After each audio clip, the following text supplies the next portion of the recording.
Bismillah, elhamdülillah və salatu və selamu alə Rasulillah və ba'd.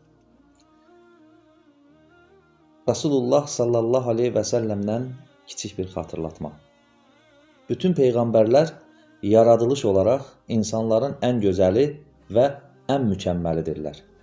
Peyğəmbərimiz Muhammed Mustafa sallallahu aleyhi və səlləm isə bütün peyğəmbərlərin və bütün insanların ən mükəmməli idi. Allah-u Teala onu ruh gözəlliyi ilə birlikdə ən gözəl surətdə yaratmışdı. Səhabədən Cabir radiyallahu anh belə deyir: Aylı və bulutsuz bir gecədə bir dəfə aya, bir dəfə də Peyğəmbər sallallahu aleyhi və səlləmin üzünə baxdım. Vallahi Rasulullah sallallahu aleyhi və səlləmin üzü aydan daha gözəl idi. Yenə səhabədən Bəra radiyallahu anh zikr edir ki, Peyğəmbərimizin üzü insanların ən gözəli və ən sevimlisi idi.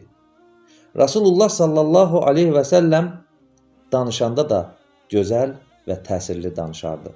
Heç kimə kobud söz söyləməz, heç kimin sözünü kəsməzdi. Lazım olmadıqca danışmazdı. Qəzəbli halında da, rahat halında da daima haqqı söyləyərdi. Allah Rasulü sallallahu aleyhi və səlləm qarnını əsla tam doydurmaz və möminlərin də çox yeməsini xoş qarşılamazdı. Belə buyurardı: İnsan öz qarnından daha pis bir qab doldurmamışdır. Adəm oğluna belini dik tutacaq bir neçə loxma kifayətdir. Əgər nəfsi ona qalib gələrsə, qarnının 1/3 yeməyə, 1/3 içməyə, qalan 1/3 isə nəfəs almağa ayırsın. Subhanaka Allahumma və bihamdik, əşhədu ən la ilahə illə ənt, əstəğfiruka və atubu ileyk.